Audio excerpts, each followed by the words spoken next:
민주당의 대선 경선이 3자 대결로 이제 압축이 됐습니다. 이재명 전 대표는 유튜브 영상을 통해서 민생 회복 그리고 검찰 개혁에 대한 청사진을 제시했고요.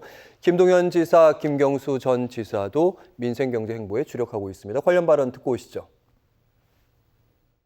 내수는 지금 상태에서 상당한 정도 교정할 여력이 있어요.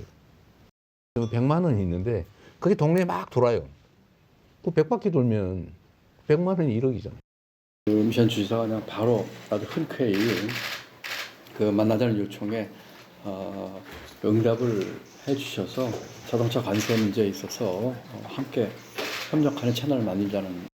자영업하시는 분들의 민생 문제를 이 민생 문제에 대해서 해답을 내놓는 선거가 돼야 됩니다. 그분들에게 앞으로 국가가 정부가 어떻게 하겠다라는 해법을.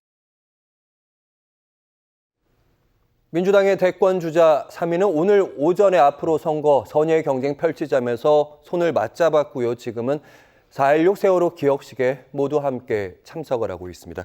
3파전으로 치러지는 이번 경쟁 구도. 답은 정해진 거 아니냐 뭐 이런 얘기는 있긴 하지만 이종훈 평론가님 그래도 관전 포인트 잡으신다면. 네.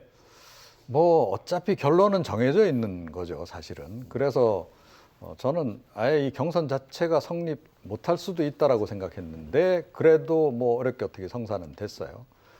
나머지 2명의 후보는 그러면 무엇을 노리고 나왔는가? 이게 이제 어떻게 보면 관전 포인트라면 관전 포인트라고 볼 수 있는 건데 몇 가지를 생각하고 있겠죠.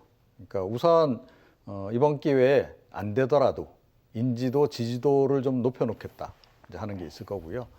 그 다음에 어찌됐건 좀 의미 있는 그 경선 과정에서 의미 있는 득표율을 기록하게 되면 정치적 지분이 그게 되는 거거든요. 그래서 이재명 정부가 들어섰을 때 이게 결국 이제 인사 지분이 되는 겁니다. 내 사람들을 이제 어디 보낼 수 있는 그런 이제 당장 그런 게 되는 거고 또 이게 이제 차기 당대표 이제 경선 과정에 나가서 또 자기가 당대표가 되는데 또 보탬이 될 수도 있는 거죠. 이런 이제 어떻게 보면 자기 정치적인 계산이 좀 깔려 있기 때문에 나온 경우에 해당한다. 제가 보건대는 두 분 다 이번에 될 거다라는 생각보다는 그런 목적이 좀 더 강하지 않을까 이렇게 생각합니다. 잘 싸운 2등 전략이 필요하다. 누가 2등이 될지 더 궁금해진다. 최진봉 교수님. 3파전 어떻게 지금 보고 계세요? 저는 뭐 3파전 물론 뭐 결과는 저도 비슷하게 이재명 지금 전 대표가 유리한 상황이죠. 근데 그럼에도 불구하고 이제 두 분이 열심히 하는 것도 뭐 아까 잠깐 언급을 하셨지만 정치적으로 본인들의 체급을 키우는 방법이에요.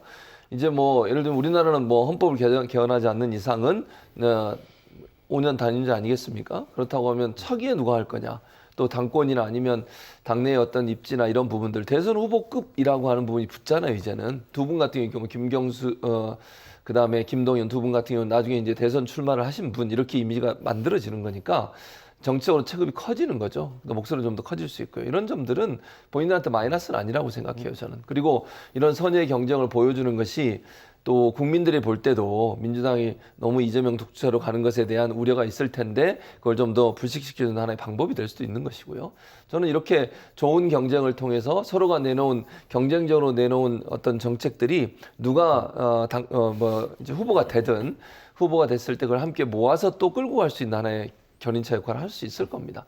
그런 점에서 본다고 하면 뭐 이제 만약에 누군가 두 분이 낙선하시게 되면 낙선했다 하더라도 본인이 추진하고 싶었던 정책을 또 부탁을 해서 집어넣어서 그 정책을 실현할 수 있는 기회도 되는 거니까 그런 점에서 본다고 하면 민주당이나 또 출마하신 분들 모두에게도 상생하는 방법이 되지 않을까 그렇게 예상을 합니다.